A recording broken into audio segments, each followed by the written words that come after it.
Hello, I'm Rob Jones, and joining me is Aref Boualwan, Strategy Officer, World Economic Forum Group and CCC Group Manager for Digital Transformation. Aref is one of our shortlisted candidates for the Construction Technology Leader category of the 2021 Construction Technology Awards. The awards celebrate new approaches and best-in-class use of technology within the built environment. In this category, we've shortlisted leaders who have successfully led the planning, adoption, or use of digital technology in the built environment. The winner will be announced on the 2nd of June during the Construction Technology Festival in Dubai. Aref, was technology always a focus for you within construction, or is it something that grew over time? First, thanks, Rob, for having me. It's always a pleasure to be hosted by your good self. Well, I've always had passion, but not for technology as a technology. To be honest, it might not look for history. This is what motivated me into technology. And let me illustrate how. Basically, when I was a child, I used to read about the impact of the steam power innovation in the late 18th century, early 19th century, over what was called the first industrial revolution and how it brought the production environment to the second industrial revolution, where with electrification and combustion engine in the late 19th century, early 20th, and how we ended up having the railways, the planes, and how people could commute more, to the third industrial revolution technology that you and I have witnessed before, which is the automation and the invention of computer, internet, globalization, impact, etc. And now we're living the fourth, as you know. So really, what excited me from day one about technology is how it impacted humanity during the last 200 years history. Okay. Now you also mix this focus on technology, I feel, with a focus on sustainability issues, which you talk about a lot, looking at aspects such as emissions within construction. What change are you trying to bring about? Well, there's more than one dimension to this question for me to answer. First and foremost, there are new rules of success in the world. It's no more companies are held accountable towards their shareholders. Companies are held accountable towards stakeholders, environment, humanity at large. From that perspective, and being, which is my main job in the construction industry, we cannot ignore the fact that we emit as a contractors 10% of the world's CO2. But if you add to that the built environment that we construct, it's 40% of the world CO2. So having almost 40% emitted by our industry makes an obligation on leaders like us to be engaged with many organizations worldwide, especially related to many forums or United Nations, etc., to work with other thought leaders to see how we can better improve our portfolio for the generations to come. And then what kind of conclusions are you beginning to draw? Because I know you've been involved in some interesting projects, and you must be looking at things like net zero, embodied carbon, etc. The way we build can be improved a lot with electrification, with using renewables, etc. for the industry, or hydrogen that's coming, the clean hydrogen. Nevertheless, what's the most of the focus that we do, and this is the hat I wear I'm being member of the Global ABC, which is a United Nations organization as a spin-off of the 2015 Paris Climate Agreement, to align the construction and build industry with the Paris Agreement. So what we do basically is we do studies on net zero carbon city, and Rob, now in Europe, many cities have committed to 2030 being net zero, which deduce four things out of four pillars in the net zero carbon city, to answer you. One is a highly efficient building. That's one of the pillars. Second is smart infrastructure. Without smart infrastructure, if you can't quantify something, you cannot manage it. Third, electrification combined with renewable energy, etc. And fourth, I'm sure you hear about what's called now the compact city, whereby you can walk and get to everything you need within 10 to 15 minutes. So these are the four pillars of what's called net zero carbon cities. And with many, I had the privilege with many thought leaders to work on many reports, be it in the World Economic Forum or Global ABC. And actually, one of the fourth pillar that you've talked about there, that's a real ambition for a lot of cities, to create that compact, walkable city, and a city where you can live, work, you have your essential Shopping, outing. exactly, all within walkable distance. That's such an important area that's being looked at more and more. Why should I have you have a electrical car? Maybe you don't need a car. That's the idea. So rethinking, this is the impact of changing the question, not only finding answer for existing question. That's the beauty of the fourth industrial revolution. So how does construction technology help or get involved in this? Well, as CCC and being a leader, there are many responsibilities and obligation of being leader. You cannot just be a leader in turnover and sales and executing jobs. So you have to be engaged, because if leaders don't do it in the world, when I talk about the private sector, who should this be a responsibility only of the public sector, of the academia, of the policy provider, of the private sector? Who should be responsible for what we're talking about? Who should be accountable? Everybody. And this is where we as CCC, wearing the helmet, we are get engaged in many public-private partnership, be it with the World Economic Forum, with other, with public company, policymaker, academia, startups, technology, or with the global ABC, United Nations. So unless everybody comes together on a round table and works toward that objective, no one alone can do it. It's impossible. Is there a project that you're particularly proud of where construction technology was pivotal? Well, many, to be honest, but if I have to choose one, if the answer is to choose one, it would be in mid to late 2018, when we completed the first 3D printed house. It was hailed to be the first livable 3D printed house. Before that time, nobody could do a livable house that you can get a permit and safe to live in. It was more prototypes. So we did it in Saudi Arabia with the Ministry of Housing, as part of 23rd Division of KSA, which was, I think, this is the closest to my heart, and probably close to my heart, not only because of the interesting type of the project, but also because we worked so hard. And it was really the toughest by far, as to deliver it within what we thought the success criteria at the time. I've seen the house actually, and I know you worked with some other. I think, was it a Dutch contractor for the printing part? It was, we hired Taibi at the time, 3D printing startup. So what did you learn from that project? Collaboration would be the first thing that comes to my mind. We brought everybody. We brought people from the public sector in Saudi Arabia, with the policy makers, people with from expert in the custom, because many things that we wanted to import didn't have permits to do that. We brought the startups, and most importantly, what we call committees in CC, a group of subject matter experts from within the group that have diversified subject background, IT, HR, administration, etc., that they can sit with all the other team I mentioned, think loudly, and come up with solutions to a problem we never thought of before. And is that the point where maybe you saw the future of 3D printing as being viable? Yeah, for sure.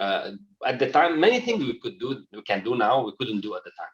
You know, so the evolution in 3D printing is three-dimensional. One is the robot itself, which is now we have the gantry system or the robotic arm. Second are the software, but most importantly, and this is where the big evolution happening, is the material. The cost of the material and the specification of the material will make 3D printing prevail in the future, because the other two are pretty much mature. So in terms of how far you've got in your career, what skills do you think have been most important for you to reach this point? Well, it's a combination of three exposures, I would say. The combination, I feel, gives me the opportunity and the privilege to be able to deliver such large projects and complex, especially in adopting new technologies. First, my personal exposure to the World Economic Forum, Global EC, and other sector, which with that you work with so many amazing thought leaders and other organizations. You learn a lot from them. You cannot do it alone. Second, in CCC, I had the opportunity to design and develop strategies aligned with business model, with the business vision to use these technologies. And I had also the opportunity to lead a set of strategic initiatives that execute this strategy into ground. And third, I would say my engagement with the startups, because as you know, Rob, I sit on a few startups board, and without startups and technology that's still evolving, I don't think you can do much in the fourth industrial revolution. The pace is so quick, you cannot rely on only big player and stable technology providers. So you have to include these startups. So combining the three, I think was the recipe of success in many areas. And flipping that, what do you think those who work with you are learning from you? Well, if I have to choose one thing, your question, interesting question, Rob. I would say fail soon to succeed earlier. A failure is not only okay, it's required. You cannot do something that nobody did. And that's Elon Musk said it, that if you don't fail, it means you're not doing something new. And we like to do something new. So failure is part of success, but the name of the game, fail soon to succeed earlier. Don't take a year or two to realize you're on the wrong path. Okay, try to minimize the cost to change strategy and adopt new thinking, new methods in order to reach the objective. And we've talked in the past about how you run pilot projects. Is that what you're referring to there in terms of how you would look at pilot projects and test whether something is viable? Yes, for sure. When we talk about viable projects or initiative, we call them, we like to keep it with the word initiative, because the moment this is a reality, then it becomes something repetitive in the process. Talking about initiative, I like to think of it that first of all, you don't have a plan. That's forget plan, forget MBA things that we learn in schools. The first, you just need to have a purpose, why we're doing things. People has to understand why we're doing. They don't have to have a clear destination, not at all. Engage them, engage all the subject matter experts and parties in the thinking methodology, be it with a structural approach, like we did in the beginning, dropping survey to collect idea, or just in a meeting, informally get their ideas and buy in. Take them through a journey that they would love. The journey, exciting journey, although you might not be guaranteeing a clear destination.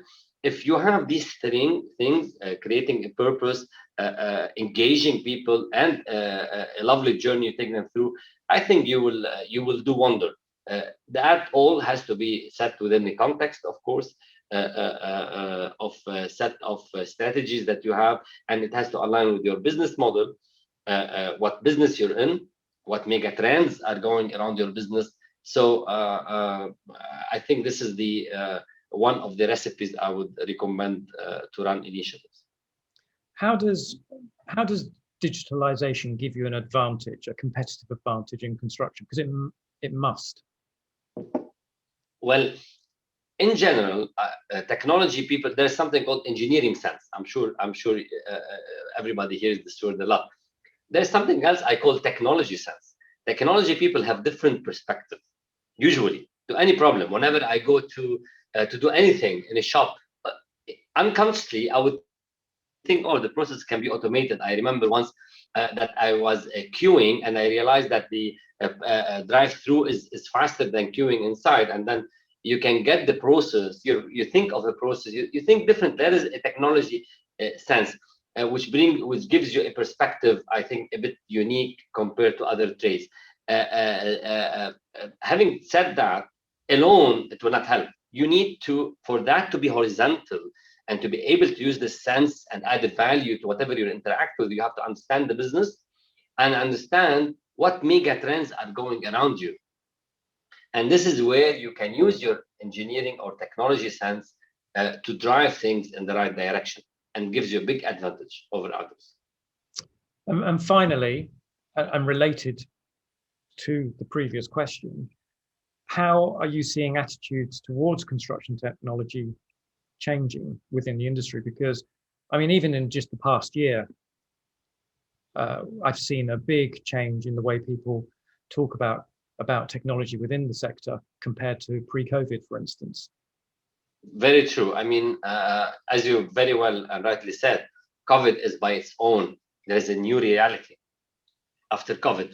Nevertheless, I would add a few other things that changed the attitude of people during my career, at least, because it's still negative, but less negative than before. I wouldn't say it became positive in our industry. In general, I'm not talking about CC, I'm talking in general. It's still, compared to other industries, the attitude is not very positive, but we see first main reason before COVID was the goodbye golden age, the golden age where contractor could have margin of profit and live without the need for automation is gone. Now we see many contractors struggling with very low margins. They have to adopt new methodologies to be able to sustain and be profitable. Second reason why the attitude became more positive are the new rules of success. Nowadays, we know that without the fourth industrial revolution technologies, we cannot improve as an industry our impact against the sustainability goals, on top of which is the environment. So unless we adopt new ways, usually the answer you find in technologies. And third, I would say the mega trends around us. There is a huge infrastructure investment gap in the world. Yesterday, President Biden declared a $2 trillion investment in USA. And with all the power of US economy, he had to increase the tax on corporates from 21 to 28 to cover that. And this is not exception to USA. In other countries, it's even worse, the situation. So the infrastructure gap, the urbanization around us, COVID-19 will balance that a bit, but urbanization, by all studies show that by 2050, 80% of people will live in cities. And the one that you first started with and during this interview, Rob, is the net zero carbon city. So this is another mega trend. Without going into detail, having these three dimensions forced leaders in the industry to change their attitude, because simply nobody has the answer. And now we're trying to find answers using fourth industrial revolution. Aref, thanks for your time and good luck with your shortlist for the Construction Technology Leader Award. Thank you very much, Rob. It's always a pleasure to be with you. Thank you.